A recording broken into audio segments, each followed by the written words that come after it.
तो hello students, कैसे हैं आप सभी। आई होप कि आप सब बहुत अच्छे होंगे और आपकी स्टडीज़ बहुत अच्छी चल रही होगी। तो आज हम पार्ट सेकेंड कवर करेंगे, जिसमें हम फीमेल वाला पोर्शन पूरा कवर कर लेंगे। तो चलिए इसी के साथ स्टार्ट करते हैं। स्त्री केसर, गुरु बीजाणुधानी बीजांड तथा भ्रूणकोश। जायांग पुष्प के स्त्री जनन अंग का प्रतिनिधित्व करता है।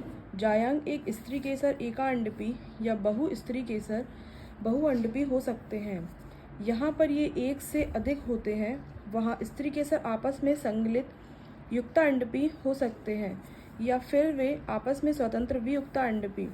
प्रत्येक स्त्री केसर में 3 भाग होते हैं: वर्तिकाग्र, वर्तिका तथा अंडाशय। वर्तिकाग्र पराग कणों के अवतरण मंच का काम करता है। वर्तिका एक दीर्घीकृत पतला इकहरा भाग है जो वर्तिकाग्र के नीचे होता है। स्त्री केसर के आधार पर उभरा फूला हुआ भाग अंडाशय होता है। अंडाशय के अंदर एक गर्भाशय गुहा कोष्ठक होती है। गर्भाशय गुहा के अंदर की ओर अपरा नाड़ स्थित होती है।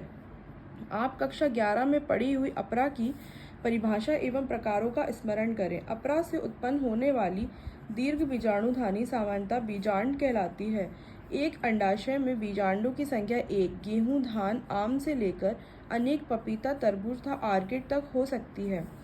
गुरु बीजाणुधानी बीजांड। आइए एक प्रारूपी आवृत बीजी बीजांड की संरचना से परिचित होवें। बीजांड एक छोटी सी संरचना है जो एक व्रंत या डंठल, जिसे बीजांड व्रंत कहते हैं, द्वारा अपरा से जुड़ी होती है। बीजांड की काया बीजांड व्रंत के साथ नाभिका नामक क्षेत्र में संगलित होती है, अतः यह नाभिका बीजांड एवं बीजांड व्रंत के संधि बिंदु का प्रतिनिधित्व करती है। प्रत्येक बीजांड में 1 या 2 अध्यावरण नामक संरक्षक आवरण होते हैं। यह अध्यावरण बीजांड के चारों ओर से घेरे होता है। केवल बीजांड द्वार नामक आयोजित छोटे से रंध्र को छोड़कर अध्यावरण बीजांड को चारों तरफ से घेरे रहता है। बीजांड द्वारी सिरे के ठीक विपरीत निभाग कैल्जा होता है जो बीजांड के आधारी भाग का प्रतिनिधित्व करता है। अध्यावरणी से घिरा हुआ कोशिकाओं का एक पुंज होता है जिसे बीजांडकाय कहते हैं। केंद्रक की कोशिकाओं में प्रचुरता से आरक्षित आहार सामग्री होती है। बीजांडकाय भ्रूणकोश या मादा युग्मकोद्भिद बीजांडकाय में स्थित होता है। एक बीजांड में सामान्यतः एक अकेला भ्रूणकोश होता है जो एक गुरु बीजाणु से निर्मित होता है। गुरु बीजाणु जनन। गुरु बीजाणु मात्र कोशिकाओं से गुरु बीजाणुओं की रचना के प्रक्रम को गुरु बीजाणु जनन कहते हैं। बीजांड प्रायः एक अकेले गुरु बीजाणु मात्र कोशिका से बीजांडकाय के बीजांडद्वारी क्षेत्र में विलग होते हैं। यह एक बड़ी कोशिका है जो सघन जीवद्रव्य में समाहित एवं एक सुस्पष्ट केंद्रक युक्त होती है। गुरु बीजाणु मात्र कोशिका अर्धसूत्री विभाजन से गुजरती है। गुरु बीजाणु मात्र कोशिका का अर्धसूत्री विभाजन से गुजरने का क्या महत्व है? अर्धसूत्री विभाजन के परिणाम स्वरूप 4 गुरु बीजाणुओं का उत्पादन होता है। स्त्री मादा युग्मकोद्भिद। अधिकांश पुष्पी पादपों में गुरु बीजाणुओं में से एक कार्यशील होता है जबकि अन्य 3 अल्प विकसित अपभ्रष्ट हो जाते हैं। केवल कार्यशील गुरु बीजाणु स्त्री माता युग्मकोद्भिद भ्रूणकोश के रूप में विकसित होता है। एक अकेले गुरु बीजाणु से भ्रूणकोश के बनने की विधि को एक बीजाणु विकास कहा जाता है। बीजांडकाय की कोशिकाओं गुरु बीजाणु मात्र कोशिका, क्रियाशील गुरु बीजाणु तथा मादा युग्मकोद्भिद की सूत्र गुणता क्या होगी? आइए भ्रूणकोश के निर्माण का थोड़ा और विस्तार से अध्ययन करें।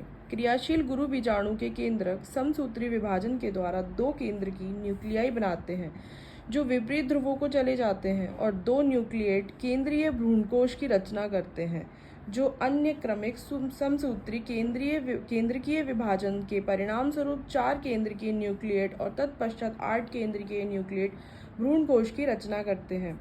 यहाँ पर यह ध्यान देना महत्वपूर्ण है कि ये सूत्री विभाजन सही अर्थों में मुक्त केंद्रक न्यूक्लियर है जो केंद्रकीय विभाजन से तुरंत ही कोशिका भित्ति रचना द्वारा नहीं अनुपालित किया जाता है। 8 न्यूक्लिएट चरण के पश्चात कोशिका भित्ति की नींव पड़ती है जो विशिष्ट प्रारूपी मादा युग्मकोद्भिद या भ्रूणकोश के संगठन का रूप लेती है। भ्रूणकोश के भीतर कोशिकाओं के वितरण का अवलोकन कीजिए। 8 में से 6 न्यूक्लियाई भित्ति कोशिकाओं से घिरी होती है और कोशिकाओं में संयोजित रहते हैं। शेष बचे 2 न्यूक्लियाई ध्रुवीय न्यूक्लियाई कहलाते हैं जो अंड उपकरण के नीचे बड़े केंद्रीय कोशिका में स्थित होते हैं।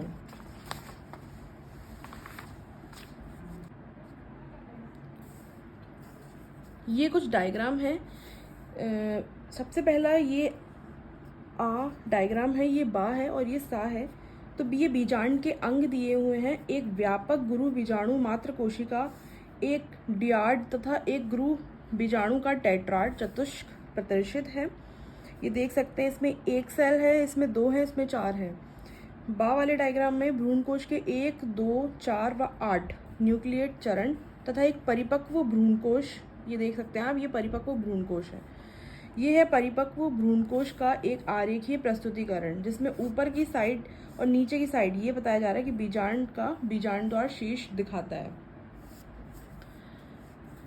भ्रूणकोश के अंदर कोशिकाओं का वितरण विशिष्टतापूर्ण होता है। बीजांड द्वारी सिरे पर 3 कोशिकाएं एक साथ समूहीकृत होकर अंड उपकरण या समुच्च का निर्माण करती हैं।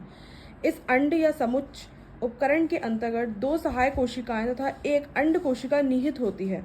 बीजांड द्वारी छोर, जिसे तंतु रूप समुच्च कहते हैं, पर एक विशेष सहायक कोशिकीय स्थूलन होने लगता है, जो सहायक कोशिकाओं में पराग नलिकाओं को दिशा निर्देश प्रदान करने में महत्वपूर्ण भूमिका निभाता है।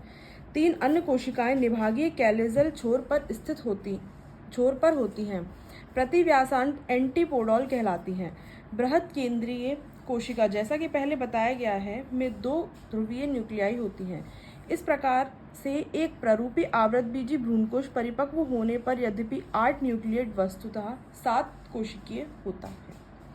ये आपका फीमेल वाला पोर्शन पूरा कवर हो चुका है। अब हम इसका नेक्स्ट है परागण। ये हम नेक्स्ट वीडियो में कवर करेंगे। तब तक के लिए goodbye. Thank you students, bye bye.